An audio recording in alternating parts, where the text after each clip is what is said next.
Hey, everybody, this is Scott Levin, Chief Peacekeeper. I'm a mediation attorney in California. And one topic, I'm here with Lara Brunstrom. Hi, Lara. Hello.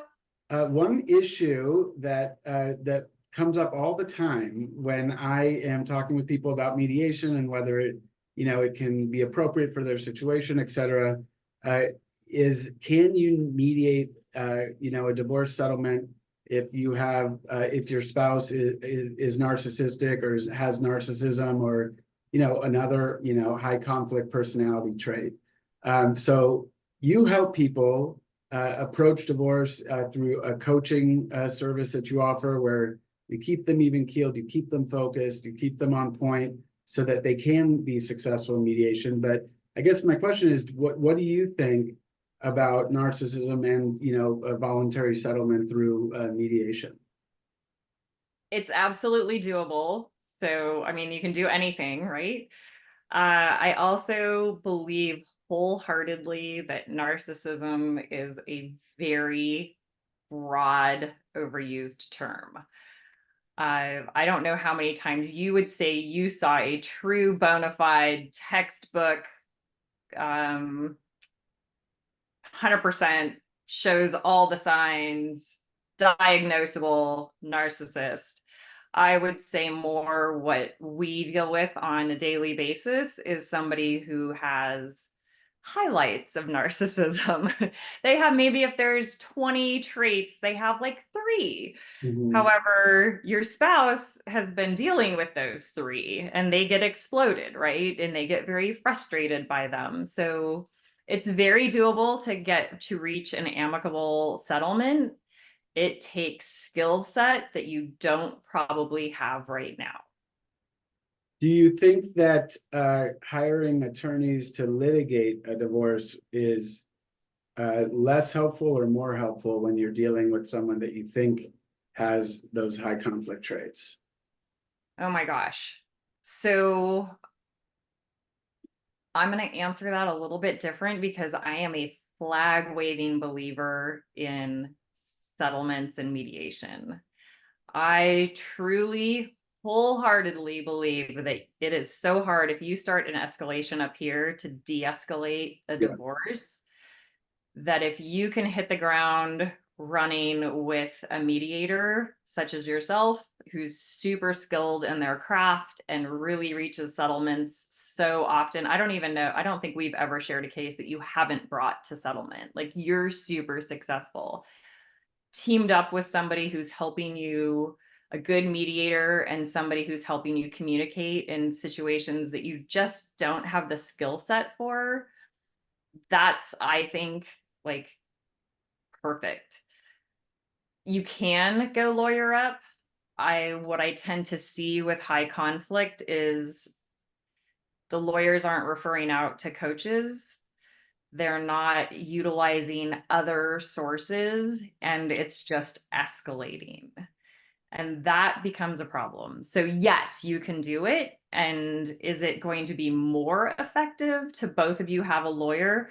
My guess is you'll both have a lawyer, you'll spend a year getting divorced, and then you'll end up in mediation. Yeah, I agree. I think the de-escalation is harder. Once you start in a court set, a litigation stance, even filing the way that first court filing is prepared can be triggering, because that's what your attorney is trained to do, is to position yourself against the other person, and even that initiation can be drafted in a way that is really puts the other person on the defensive right from the beginning. And people that are put in the defensive that already have the history to show that they can be very reactive and explosive in that reaction. You want to keep things as calm at the outset as possible, and then escalate only if it's required. But why not try a process that gets you, if it's successful, will get you out of the relationship in a matter of months rather than years. If you're really dealing with someone that's emotionally and mentally beating you down, essentially, I would want to get away from that person as quickly and fairly as possible, but not to get hunkered down in a 2.5 year battle. Absolutely. And you raise a really good point, because I see this all the time where a brief is written, or whatever the papers are called. I'm not a lawyer. Whatever the papers that go back and forth are called, there's always an attorney on one side who has to jab. Well, he's super educated, but he just doesn't really do anything with his education. So he has a tendency to not, like, why? Like, that has nothing to do with how this is going to go. Jabbing at character in those papers sends things sideways really fast, where if you're both working with you, you're not writing something to sword fight. You're writing something to come to resolution. So you're not picking a fight, you're actually kind of paving a smoother road for them to get to where they want to go. Ultimately, if you're filing for divorce, your goal is presumably to get divorced, not to spend 2 years fighting or badgering the other person, which doesn't help the kids. That's a whole nother topic, but that's not going to serve your children to be in this battle for 2 years, which is why I think a lot of people who start with lawyer up, they're escalated, slide right back down to mediation.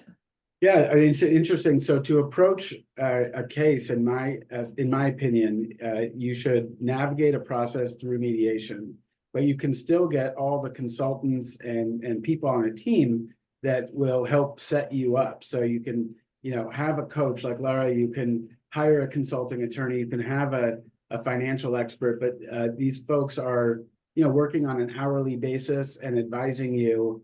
But the end goal is to get through the process in the most direct way. So you'll have Absolutely. all those benefits of that education and advice and counsel and all that great support. But as opposed to relying on one person who is very used to being the only person involved in a case as that person's, attorney, counselor, therapist in a way, everything. Attorneys in the family law realm are really used to be setting up to be the sole provider of service. And so that's one option, or you can go this other way where you have a whole team of people designed to help you get through it. And that's really the smart approach. It's smart, and I think it's less expensive. Like, when you say a whole team, my brain goes, oh my gosh, I'm thinking people are going to think, oh my gosh, I have to hire all these people. So much less It's expensive. not the case. It's actually addressing the client as a whole person, their personalities, the conflicts they're facing, the legal aspect, their emotions, their children. All of that's going to be tied, big fat bow tied around all of that.